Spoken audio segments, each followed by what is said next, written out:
پشه در استکان آمد فرود تا بنوشد آنچه واپس مانده بود.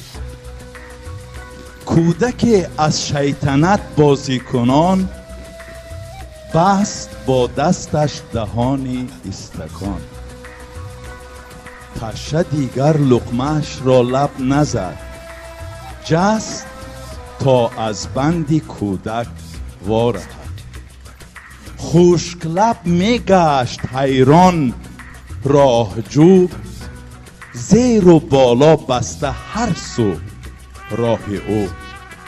روزنی می کافت در دیوار و در، تا به آزادی رسد باری دیگر. هرچه بر جهد و تکاپو می فزود، راهی بیرون رفتن از چاهش نبود. آنقدر کوبید بر دیوار سر، تا فرو افتاد خونین بال و پر.